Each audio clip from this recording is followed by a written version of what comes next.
Olá, queridos. Estamos de volta, né? Continuamos então no assunto de Israel como relógio escatológico, né? Para a volta de Cristo, para a volta do Messias. E eu continuo trabalhando um pouquinho da história, lembrando, né? Que como eu falei no primeiro vídeo, vou continuar lembrando a cada vídeo, lembrar sempre que para a gente entender então Israel, né, como relógio escatológico para a volta do Messias, nós precisamos entender Israel sob o ponto de vista histórico, lembrando, né, que desde o início foi prometido então que o Messias, ele viria de Israel, que as nações seriam benditas no Messias, na semente de Abraão, tá bom? E de que o Messias reinaria em Israel, né, no reino milenar, o Messias vai reinar em Israel, tá bom? Na manifestação pessoal, o Messias vai pisar em Israel. Então, o Messias, a história do Messias está ligada intimamente a Israel, por isso que a gente precisa entender um pouco a história dos judeus, para entender também sobre, digamos, a nação de Israel como o relógio de Deus, então, para a volta do Messias. Exatamente por causa disso que a gente está trabalhando isso. E nós paramos na aula passada falando, então, da divisão do reino, né? E do cativeiro, né? O segundo cativeiro, o primeiro foi o egípcio, eles retornaram, né? E o segundo cativeiro, que foi o cativeiro babilônico, mas como Israel foi dividido em dois povos, né? As tribos do norte, Israel, 10 tribos, né? Capital Samaria, e as tribos então do sul, no caso aí Judá e Benjamim, o reino do sul, Judá e Benjamim, tá bom? Então capital Jerusalém, e a dinastia, o governo era da dinastia da casa de Davi. Então nós terminamos falando na aula passada de que as 10 tribos foram cativas antes para o Império Assírio, né, sob domínio de Salmanasar, né, do rei Salmanasar. Outros dizem, né, Tiglat-Pileser III, terceiro. Então não vamos entrar nessas questões, porque aí Salmanasar era o nome, Tiglat-Pileser era o título, e alguns afirmam dessa maneira e a gente não sabe exatamente ao certo. Bom, vamos lá, isso não interessa. Aí, em cerca de 722, as 10 tribos foram então cativas, tá bom? Lembrando, como nós lemos no texto passado, né, que lá em Levítico e lá em Deuteronômio, né, Deus avisou os judeus, Deus avisou a eles: se vocês andarem em minha presença, se vocês me obedecerem, se vocês, tá bom? Vocês vão ser abençoados, comerão o melhor dessa terra, bendito será no campo, bendito será na cidade, bendito será e tal. Mas também, se vocês me desobedecerem, então vocês serão amaldiçoados, e eu espalharei vocês sobre as nações, né? Através das nações. Isso, Moisés foi o primeiro a falar isso ao povo, recebendo então mensagem de Deus, e falou ao povo. Mas ao mesmo tempo ele disse que vai espalhar, mas vai haver um remanescente que ele vai trazer de volta. Então Deus digamos, abre a ferida, mas Deus também cura a ferida. Mas para Deus curar a ferida, fechar a ferida, precisa então haver uma mudança de atitude do ser humano. E é isso sempre que Deus cobrou então de Israel. Bem, aí depois então do cativeiro para o Império Assírio, das 10 tribos, o reino do sul, né, Judá, né, e Benjamim, no caso mais chamado aí de Judá agora somente, né, permaneceu, tá bom? Mas continuou desobedecendo a Deus, continuou se afastando de Deus, Israel teve poucos reis bons, Israel teve, eu vou citar 3 bons reis de Israel, né, mas teve outros, né, mas teve Uzias, que foi um bom rei, que foi da época de Isaías, isso do rei, não de Israel, mas de Judá, né, Uzias, rei de Judá, foi um bom rei, né? Inclusive Isaías, né, foi chamado para o ministério no ano que ele morreu, né? Isaías era parente da família real, né? Capítulo 6 de Isaías, né? No ano em que morreu o rei Uzias, eu vi o Senhor assentado num alto e sublime trono, o seu séquito, ou seja, o seu cortejo enchia toda a casa, né? Então Uzias foi um bom rei, Ezequias foi também um bom rei, e Josias foi o último bom rei de Israel, foi o último bom rei. Começou a governar aos 8 anos, não governava, tinha um tutor que cuidava dele, né? E assumiu o povo, mas desde ainda, antes de assumir definitivamente, Josias se converteu ao Senhor de todo o seu coração, ao ponto do escritor de, eu não me lembro agora se é Reis, se foi do livro de 2 Reis, ou se é de 2 Crônicas, né? Quem então deixou registrado diz que nunca antes, nem depois de Josias, um rei se converteu a Deus de todo o seu coração como Josias. Creio que é 2 Crônicas que fala disso. Então foi o último bom rei. A partir daí só reis ruins, que também já estava chegando o período do cativeiro. E os pecados de Israel principais foram...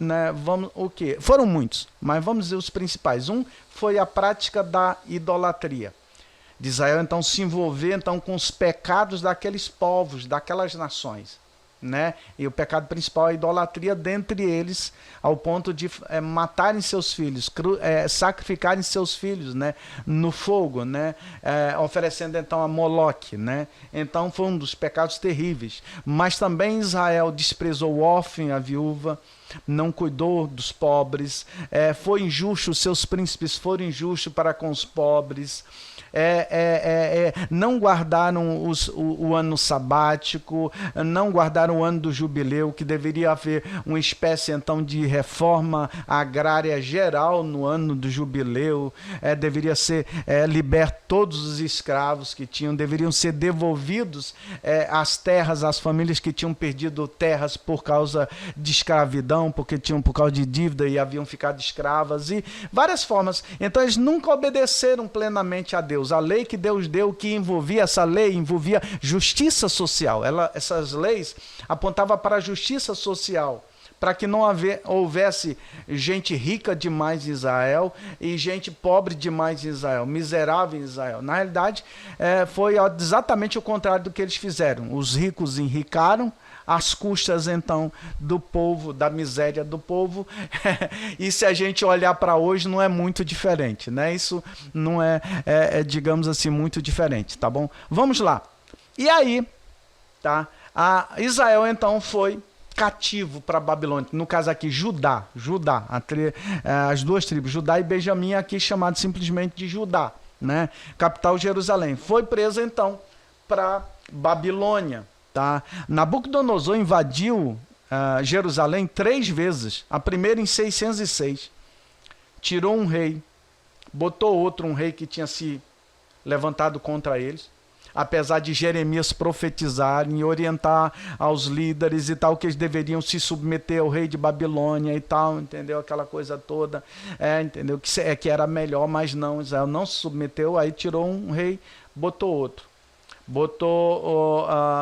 Eu me falhei a memória agora, se botou o tio deles, ou foi o outro irmão, mas depois foi o outro irmão. Primeiro foi o tio deles. Esse mesmo rei também se levantou contra os babilônicos. Os babilônicos mais uma vez invadiram, né? Entendeu? Levaram preso, né? E aí botaram o irmão mais novo, possivelmente seja isso, né? Depois você verifica lá, tá bom? Porque eu não estou bem presente, estou só dando um panoramazinho geral da história judaica, né? Depois você pode verificar lá, tá bom? Em 2 Crônica você vai achar muito bem, nos últimos capítulos você vai achar isso, tá bom? E aí ele botou o outro irmão na terceira invasão, que foi a primeira invasão foi em 606. Segunda invasão em 597. Por que ele invadia novamente? Porque os babilônicos, como é que eles dominavam? Eles dominavam assim, eles chegavam numa nação, eles então dominavam, mostravam força, matavam muita gente, mostrava força, mas matava principalmente gente militares, o exército, né, e tal, e os homens e tal, mostrava força, mas depois ele beneficiava aquele povo. Ele deixava os governantes ali governando, devendo então tributos a ele, e eles poderiam continuar ali, adorando seus deuses, tal, tudo normal, tá bom? Era mais ou menos assim que os babilônicos faziam, tá? Preservavam a cultura local, eles não destruíam a cultura como os assírios destruíam, né? Como eu falei no vídeo anterior. Mas aí, em primeiro rei, então o segundo rei que assumiu resolveu peitar novamente Babilônia. Aí Se deu mal, 597. Na primeira leva, a Babilônia levou em 606, levou Daniel e seus 3 companheiros, né? Que eram Ananias, Misael e Azarias, lá em Babilônia, então mudaram seus nomes para Sadraque, Misaque e Abdenego. Tá bom? Então levou os seus companheiros, que eram da família real. Daniel, seus companheiros, eram príncipes, eram de família real, parentes da família real. Tá bom? Aí na segunda leva, em 597, novamente ele invade Jerusalém, não destrói a cidade, mas invade Jerusalém, mata muita gente, leva muita gente preso, mas deixa muita gente no lugar. E nesse período, então, Ezequiel vai. Daniel e seus companheiros foram para a província da Babilônia e Ezequiel vai para a região junto ao rio Quebar, na fortaleza de Suzã. Tá bom? E aí o que acontece? Mais uma vez o novo rei, que foi deixado ali da família, da casa de Davi, o novo rei se volta contra a Babilônia novamente. Jeremias continua avisando, mas eles não obedecem. Aí eles vão para o cativeiro, então, babilônico, né? Eles vão para o cativeiro babilônico, tá? Em 3 levas, em cerca de mais ou menos 20 anos, entre 606 e 586, 20 anos mais ou menos, 20, 21 anos, Jerusalém foi invadida 3 vezes. Aí nessa invasão, aí Nabucodonosor destrói grande parte da cidade e destrói o templo, porque ele entendia então que o templo era motivo então de confiança, de fé do povo, de unidade do povo, e levava o povo a acreditar que o seu Deus sempre os libertaria, sempre faria com que os seus inimigos então não tivesse êxito então contra eles. Então aí ele destrói o templo, leva os utensílios do templo para casa, então, para Babilônia, né, para eles lá, e tal, aquela coisa toda que você já conhece. Aí Jeremias, nesse período, né, escreve o livro de Lamentações, né, ele sentou na praça da cidade, segundo a tradição hebraica, e proferiu aquela lamentação, né, e aí entra o livro de Lamentações de Jeremias. Então, foi o terceiro, então, invasão de Nabucodonosor. Tá bom? E aí, né, a invasão houve, né? Mas Jeremias, se você olhar Jeremias, no capítulo 25 de Jeremias, Jeremias tinha profetizado, na realidade, sobre o tempo, inclusive, que os judeus ficariam, não somente os judeus, mas todos os povos daquela terra ficariam no cativeiro. Jeremias capítulo 25, versículos 8 até o 11. Olha só o texto aqui, Jeremias 25, do 8 ao 11. Olha só o que Jeremias diz. 25, 8 ao 11, olha só. Portanto, assim diz o Senhor dos Exércitos, visto que não escutasse as minhas palavras, Deus está usando para Jeremias, está dizendo, as palavras são minhas, mas visto que vocês não escutaram as minhas palavras, eis que eu enviarei e tomarei a todas essas gerações do norte, diz o Senhor, como também a Nabucodonosor, rei de Babilônia, meu servo, e os trarei sobre essa terra, ou seja, sobre Israel, e sobre os seus moradores, e sobre todas essas nações em redor, não somente sobre Israel, né? E destruirei totalmente, pô-los-ei em espanto e em assobio, e em perpétuos desertos, e farei perecer entre eles a voz de folguedo, e a voz de alegria, e a voz do esposo, e a voz da esposa, e o som das mós, e a luz do candeeiro. E toda essa terra virá a ser um deserto e um espanto, e essas nações servirão ao rei de Babilônia 70 anos. 70 anos. Então Jeremias profetizou que o cativeiro de Israel em Babilônia seria 70 anos. Mas ao mesmo tempo que ele profetiza que seria o cativeiro de 70 anos, ele já profetiza o retorno também. Olha só, versículo 12 do mesmo capítulo. Acontecerá, porém, que, quando se cumprirem os 70 anos, visitarei o rei de Babilônia e essa nação, diz o Senhor, castigando a sua iniquidade e a terra dos caldeus, farei deles um deserto perpétuo. E trarei sobre essa terra todas as minhas palavras que disse contra ela, tudo quanto está escrito nesse livro que profetizou Jeremias contra todas estas nações, porque porque também deles se servirão muitas nações e grandes reis. Assim lhes retribuirei segundo os seus feitos e segundo as suas obras. Ou seja, Deus visitaria depois de 70 anos e traria então Israel de volta e castigaria os caldeus. Isso aconteceu na época de Ciro. Segundo Crônicas, vamos lá, segundo Crônicas, capítulo de número 36, os últimos 2 versículos de segundo Crônicas, versículos 22 e 23, olha só aqui, Ciro, tá bom? Ciro assume, conquista a Babilônia por volta do ano 538, mais ou menos, 537, antes de Cristo, lógico, né? Aí Ciro diz assim, para que se cumprisse a palavra do Senhor pela boca de Jeremias, até que a terra se agradasse dos seus sábados. Todos os dias da desolação repousou até que os 70 anos se cumpriram. Porém, no primeiro ano de Ciro, rei da Pérsia, né, para cumprir com a palavra do Senhor, despertou o Senhor o espírito de Ciro, rei da Pérsia, o qual fez passar pregão por todo o reino, dizendo... e também também por escrito dizendo, assim diz Ciro, rei da Pérsia, o Senhor Deus do céu me deu todos os reinos da terra e me encarregou de lhe edificar uma casa em Jerusalém, que está em Judá. Quem há entre vós de todo o seu povo, o Senhor seu Deus seja com ele, que suba. Então Ciro, ele conquistou Babilônia e ele já tinha um propósito, libertar o judeu, porque Deus apareceu a ele e disse para ele, eu vou te dar todos os reinos da terra. Olha só, que coisa fantástica, né? Como os nossos irmãos presbiterianos chamam, graça comum, graça comum. Mas o profeta Isaías já chamou Ciro naquela época, inclusive nomeando o nome dele de o meu servo, ou seja, Deus usou Ciro para cumprir com um propósito. Eu tenho minhas dúvidas, como eu acredito, assim como Ciro, eu acredito que Deus então também, que eu vou encontrar no céu também Nabucodonosor, porque se você olhar lá na visão daquela árvore grande, Nabucodonosor no final da vida se converte também, né?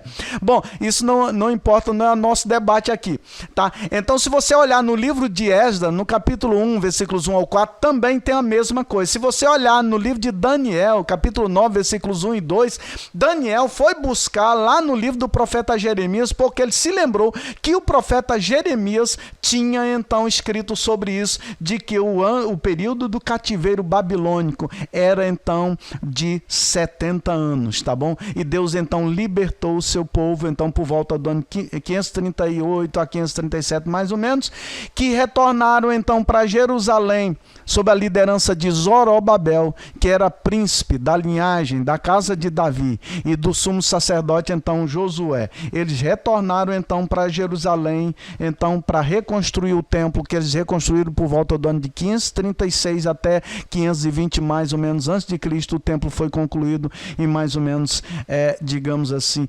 16 anos, tá bom?